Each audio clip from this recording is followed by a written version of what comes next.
What's going on, everybody? Welcome back to my channel. Well, I can't say welcome back because this is my first video ever, but welcome to my channel. And we are going to jump into the spoilers for My Hero Academia chapter 312. Look at that. All right, because I got so used to saying 200 during the war arc, so you know what? We're gonna get into this, all right? Because the spoilers came out. Link to the spoilers is going to be in the description below. It's Atsushi, who I'm reading off of, and we get the spoilers from him like every Thursday. So link down in the description below. Go check him out, and yeah, let's get into it.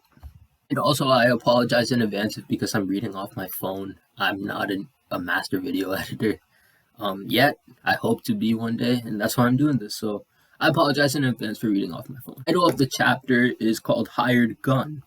The chapter opens with a flashback of Hawks and Deku having a talk. Hawks says that he doesn't need to worry so much about One for All since Shigaraki and AFO are still weak to steal it. Also, since they don't have Dr. Garaki by their side anymore, they won't be able to mess with Deku's quirk factor, like the Doc used to do with the Nobles. We still don't know what All for One's powers have, right? So I don't know if Hawks is not so reassuring because maybe Deku knows something that Hawks doesn't know. I mean, it can go there. And Dr. Garaki, he's in jail, as we all know. Shigaraki's body's not complete yet, and we still need to see what AFO can do. He might be able to do some things with Deku's quirk factor. So I mean, maybe even the doctor couldn't do because you need a quirk to transfer it and all that. And you need a will strong enough. So that's why he's really using Shigaraki. To the present, Deku instantly recognizes the pink and dark blue fibers on the projectile and associates it to Lady Nagant, I don't know. He tries to run using Black Whip while thinking about how he didn't warn All Might or the top three because she broke his phone. This is a very, very good flashback to the muscular fight, right? Because I think when Deku tried to save Koda from that one punch when Muscular was about to kill him, Deku saved him, and in the process he broke his phone. He wasn't able to call back. So this is actually a good, I guess a good like flashback to that episode that happened in the anime or chapter if you only read manga. And he was trying to. He wasn't even like. He was really just trying to save Koda, and in order for that, he went like that whole 1,000,000%. He didn't really go 1,000,000%, but it just shows how much he's grown. I think his development as a character is it's like the biggest out there in the whole series probably. And he is going to get even stronger because we haven't even seen those second and third users' quirks, right? So Deku's potential is like limitless. That's what I think about when I think of that. Before he's able to do anything, Lady Nagant, I feel like I'm saying her name wrong. No, I'm sorry. This is Hawks' senpai, guys, or former senpai, right? Hits him with a curved bullet. Deku's danger sense activates, but he couldn't react fast enough. And Snipe said that person is crazy. If it wasn't for her, he would be the #1 long-distance fighter. She can shoot up to 3 kilometers radius. Okay, I'm just going to put this in perspective for y'all. I run track. 3 kilometers is about 2 miles. And like it's 200 meters less than 2 miles around there, right? And my best time for a 3 kilometer race roughly is like, I want to say it's like 10 minutes. Like that is ridiculous. Like how do you that is ridiculous. I mean, this is anime, but still. Her quirk enables her to use and shape her bicolored hair into any kind of bullet, and they revealed that her quirk is called Rifle. So it's like an art. It's like artillery. It's like, just, it really just has to do with long distance fighting. And she's probably the best out there, as Snipe said. And if you're more accurate than Snipe and you're like just better, just like a better version of like Deku is going to be a better version of All Might. Like this, I liken that to this. Lady Nagant is the better version of Snipe, and she has another quirk which we'll get into. That is OP, bro. That is OP. So Deku was trying to escape her 3 kilometer radius, and she stated that it's the first time that she had to fire the second bullet against anyone. Overhaul is also there, as we saw at the end of the chapter. He gets in there. He keeps saying father or boss. He says oyaji, which I guess that's a Japanese word for father slash boss. Seemed broken. Lady Nagant told him to hide. And the only reason she brought him there was because he was also a victim of Hero Society. And this means that maybe Lady Nagant had something like that with Hawks. Because if Hawks was having like this traumatic childhood, as we all know, maybe that's what influenced her to leave Hero Society completely. Because, he's not a bad guy. Hawks isn't a bad guy, so I don't think Hawks influenced her. That question is out there. I don't think Hawks influenced her, but I'm really curious to see how or what caused her to change to All for One side, because his idea of Hero Society, or like his interpretation of Hero Society, it's not.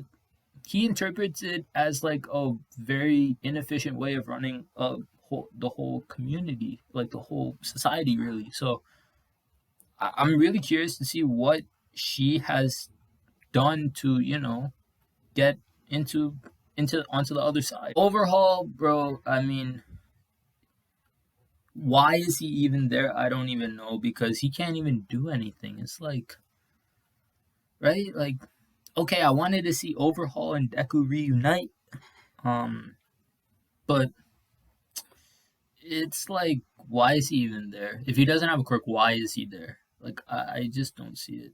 Because Overhaul with a quirk is like Shigaraki plus Ultra Decay without like that whole modification. That's comparable, because Overhaul's quirk is actually more versatile than Shigaraki's quirk, if you think about it, because Shigaraki, all he can do is destroy, but Overhaul, he can manipulate whatever he touches, he can rearrange matter, he can bring things back to life. Like, what? That's like the power of a god, pretty much, right? So, yeah. Overhaul, when he has his quirk, he's devastating, but when he doesn't have his quirk, why is he there? He doesn't even have arms, so like he can't even brace himself if he falls or something in the fight. I have no idea, but hey, I guess Horikoshi wanted to bring them back into the story. Okay, so now that we find out about her that she was actually one of the people in charge of investigating All for One at the time, and for whatever reason, we still don't know what her motive is for leaving that part of society. He told her that he wants her to bring the student, and that would leave UA probably, right? And I think at this point, the only person who would leave UA is Deku, because you know what?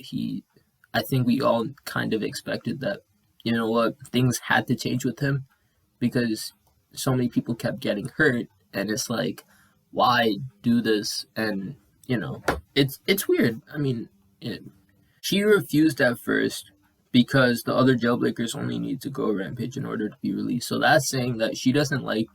I guess maybe she didn't want to do an extra difficult job, and the other jailbreakers got away free because Muscular just. Nothing stopped him. Moonfish was as maniacal as ever, right? And she has to do this job, and it's like, what? Maybe it's because AFO knew Hawks' senpai. Maybe he knew that all of this was coming along. Maybe he knew that, Hawks was kind of behind everything.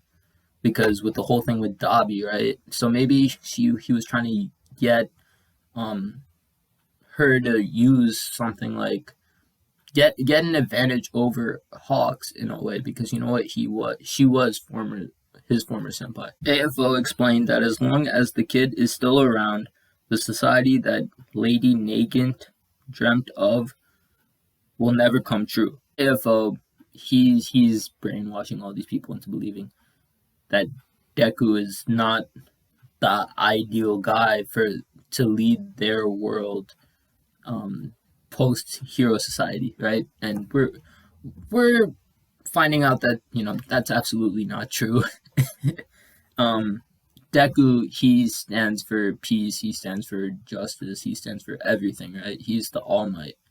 And you know what? And Stain even acknowledged it, and he was one of the Tartarus jailbreakers, right? So if he can realize it, I think a lot of those other villains will be able to realize it very, very soon, because you know what, Deku, he's gonna be the greatest hero ever. So you know what? So they have no choice but to realize it, right? So it's like, yeah, okay, all for one, he's brainwashing these people, just like he brainwashed all his followers, I'm pretty sure. And because he had such extraordinary power, there was nothing you could do about it. And now you can, because you have Deku, right? And he's gonna grow into that. So I think it'll come around as soon as she realizes who she wants to lead her way of life, who she wants to like supervise. I don't want to say supervise, but like rule the world that she wants. And maybe Deku is the ideal candidate. So I mean, we still have to see his quirks. We're still waiting for Shigaraki to wake up. We're still waiting for his full recovery. So we'll definitely see. Also, guys, make sure to subscribe to not just my channel, but my group channel with my friend Eric. We've been doing a podcast on there, and we're gonna continue to do episodes. New episode's gonna come out on Friday. Make sure y'all go subscribe to them. Why am I saying them? To us, we're gonna be doing some fire videos on there as well. So make sure, and we want to build a community. We're not just doing this for like money or anything, and we want to just like be able to interact with people online, right? So I mean, because with all this COVID stuff,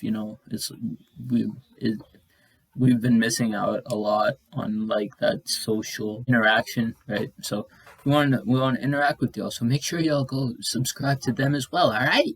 Yeah. Peace.